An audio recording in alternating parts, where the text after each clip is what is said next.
베테랑 PB와 함께 맞춤형 포트폴리오를 한번 구성해보는 시간입니다. 포트폴리오 플러스. 오늘은 권택중 유진투자증권 서울 WM센터 차장과 함께하겠습니다.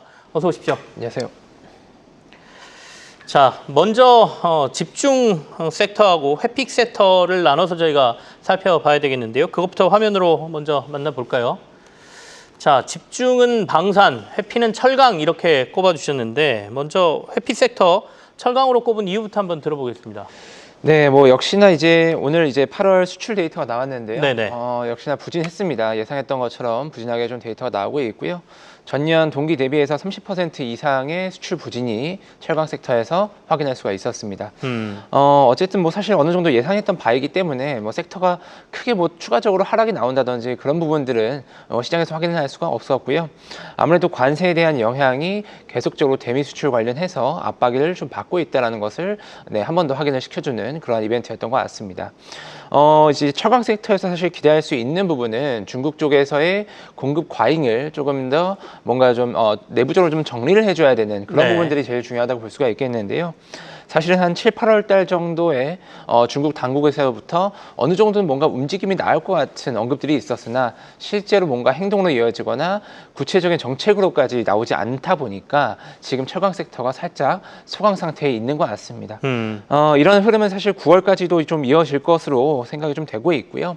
뭔가 구체적인 안이 나오려고 한다고 하면 이제 10월에 예정되어 있는 4중 전에 이때 무언가 철강 관련해서 감산이라든지 이야기가 좀 언급될 수 있다. 이렇게 좀 보셔야 될 것 같고 이런 모멘텀이 부재한 9월 달에는 좀 피해 있는 게 좋겠다라고 볼 수 있겠습니다.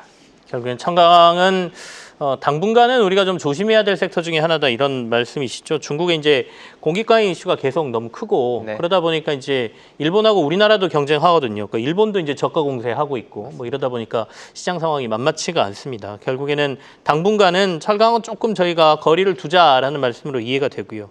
자, 그럼 이번 주 포트폴리오 전략을 구성을 하는데 지난주에 포트폴리오를 한번 저희가 리뷰를 해보고 나서 얘기를 했으면 좋겠습니다. 지난주에 편입 섹터에 대한 한 주간 흐름부터 한번 볼까요?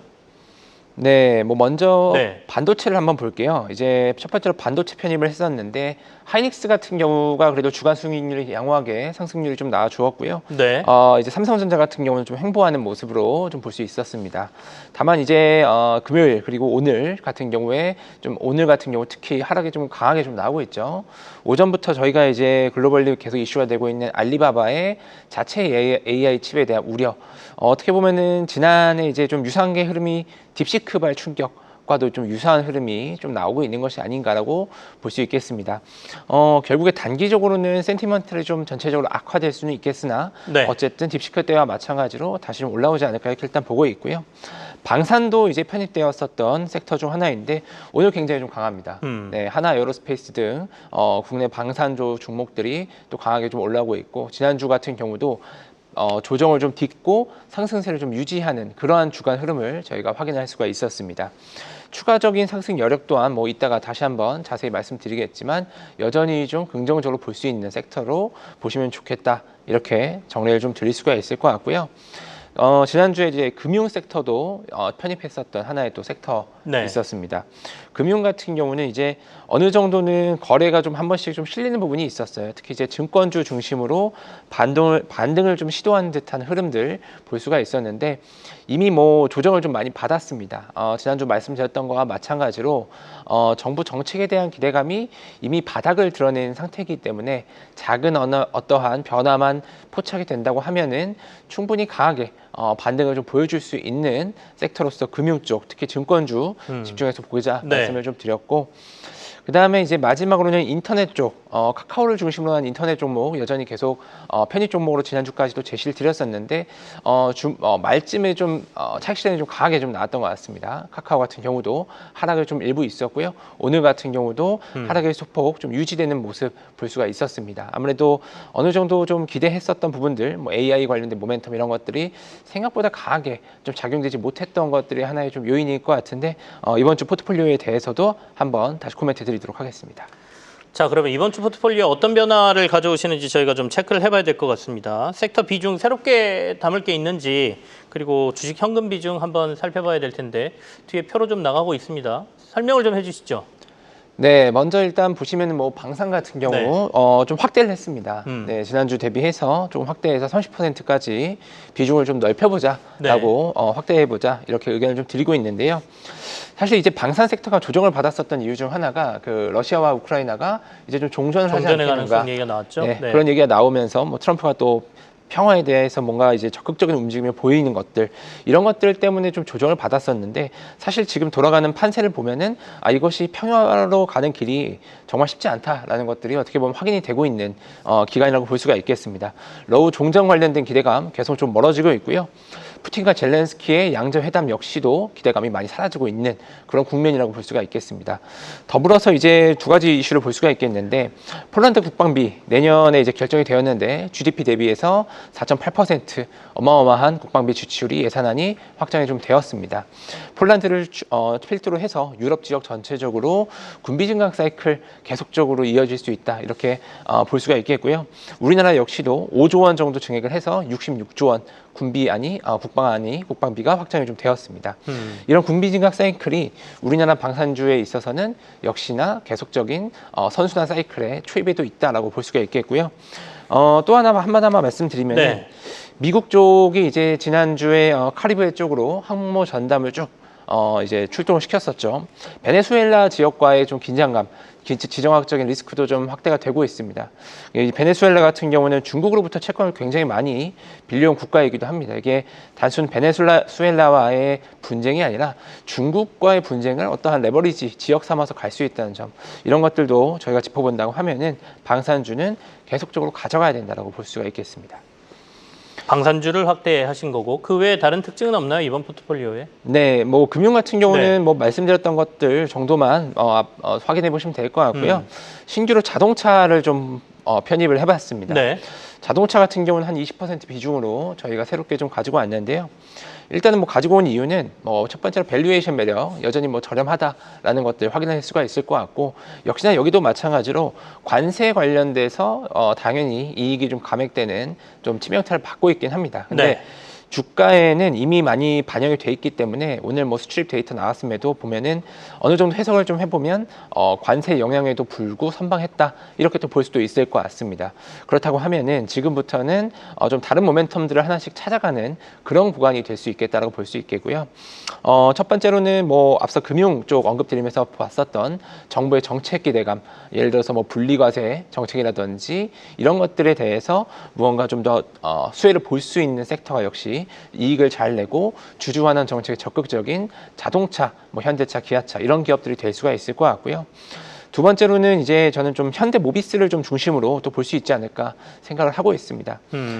현대차가 이제 보스턴 다이내믹스를 인수하면서 로보틱스 관련된 또 하나의 밸류 체인에 좀 강하게 드라이브를 좀 걸고 있는데요. 지금은 사실 뭐 거의 이러한 밸류가 많이 반영이 되어 있는 것 같지는 않아요. 그렇다고 하면은 현대 모비스가 이번에 그 CID CEO가 인베스터 데이를 열었는데 여기서 로보틱스 관련돼서 액추에이터 사업에 좀 적극적으로 좀 임하겠다 이런 부분들 직속 사업부를 편입을 하면서 이런 의지를 좀 표명하기도 했습니다. 그렇다고 하면은 지금 갖고 있는 이런 뭐 주주환원 정책이라든지 탄탄한 기초 체력을 바탕으로 로보틱스의 밸류까지 받아질 수가 있다라는 부분들 포인트로 가져갈 수 있을 것 같고요. 그래서 현대 모비스를 중심으로 한 현대차, 기아차 모두 좋다. 그래서 자동차 중심으로 한번 편입을 해보자 의견 드리겠습니다. 이번 주는 이제 방산하고 말씀하신 대로 완성차, 자동차 쪽 포트를 강화하신 게 좀 특징이다라고 말씀하셨고 몇몇 특징주를 말씀해 주시긴 하셨는데 그 중에서도 이제 포트에서 그러면 그 섹터에서 우리 뭐 담아야 돼가 가장 투자자분들이 궁금해하시는 거 아니겠습니까? 아까 현대모비스는 잠깐 언급을 하셨고 그 외에 다른 특징주 있다면 좀 말씀을 해주시죠. 현대차 자동차 섹터 말고 그럼 반도체도 한번 볼까요? 좋습니다. 네, 반도체 쪽에서는 뭐 사실 이제 지난주 금요일부터 움직임이 좀 나왔어요. 오늘 같은 경우는 뭐 테크윙이 또 이 거래 연속 굉장히 강하게 상승이 좀 나오고 있고 PSK 이런 종목들도 좀 올라오고 있죠. AI 관련해서 중국이 이제 결국에 반도체를 좀 내재화를 좀 힘쓰고 있는 상황인데 반도체 내재화를 하기 위해서는 결국에 이런 첨단 장비들도 당연히 이제 수반이 되는 부분이 있습니다. 근데 지금 당장 중국 내부적으로 이런 장비들을 모두 중국 내부에 있는 장비를 활용하기에는 굉장히 좀 어려움이 있기 때문에 이러한 부분의 공백을 우리나라 반도체 장비 회사들이 충분히 좀 들어갈 수 있지 않을까 이런 기대감 우리가 좀 가져갈 수 있을 것 같고요. 두 번째로는 이제 좀 다른 얘기가 될 수도 있는데 TSMC 2나노 생산 한 라인에 보면은 중국산 제조 장비를 또 전면 배제하기로 또 결정이 됐습니다. 지난주에. 이런 것들 때문에 PSK가 주가가 올랐다라고 해석을 해드릴 수가 있겠는데요. TSMC 같은 경우는 아무래도 지금 현재 미국에 좀 눈치를 많이 보고 있는 그런 입장이라고 볼 수가 있겠는데 중국 장비를 배제한다고 하면은 중국 장비의 경쟁사, 해당 이슈 같은 경우는 메슨이라는 회사의 경쟁사인 PSK의 점유율 확대를 노릴 수 있다. 이런 부분들도 기대를 해볼 수가 있을 것 같습니다. 미국과 중국의 이런 패권 경쟁 사이에서 우리나라 장비 회사들이 잘 줄타기를 하면서 미국과 중국 모두 좀 뭔가 수혜를 가져갈 수 있는 부분들, 여기서 좀 힌트를 가져갈 수 있을 것 같고요. 하이닉스나 삼성전자 같이 이런 전체 뭐 메모리 업체들 같은 경우는 네. 조금 뭔가 이런 이슈에 따라서 흔들릴 수는 있겠으나 오히려 장비주들이 한번 좀 힘을 낼 수 있는 구간이 아닐까, 이렇게 좀 아이디어를 가져갈 수 있을 것 같습니다. 앞서 방산도 중요하게 말씀을 하셨는데 방산 쪽 특징주는 그러면 어떤 걸로 보십니까? 네, 뭐 방산 같은 경우는 MNC 솔루션이라는 종목을 좀 관심 있게 좀 보고 있는데요. 네. 뭐 방산주들은 뭐 현대로템, 하나에어로스페이스, 대형주들 모두 좋습니다. 모두 좋게 보고 있는데 최근에 살짝 수급이 좀 분산돼서 들어온 쪽들이 뭐 K방산 소부장 이라는 키워드를 중심으로 해서 움직이는 종목들이 있습니다. 예, 방금 말씀드린 MNC 솔루션도 같은 궤로 보시면 될 것 같고요. 국내 방산용 부품, 뭐 구동장치라든지 서브 밸브 이런 쪽에서 이제 독점적 지위를 가지고 있고 상반기 수출이 굉장히 잘 나왔습니다. 실적으로 봤을 때 매출액이 1,725억, 영업이익 같은 경우는 230억 원을 시현하면서 역대 최대의 실적을 좀 내기도 하였는데요. 방산 관련된 사이클이 여전히 좀 모멘텀이 유효하기 때문에 이런 K방산 소부장 관련된 종목도 우리가 한번 눈여겨보자, 이렇게 말씀드리겠습니다.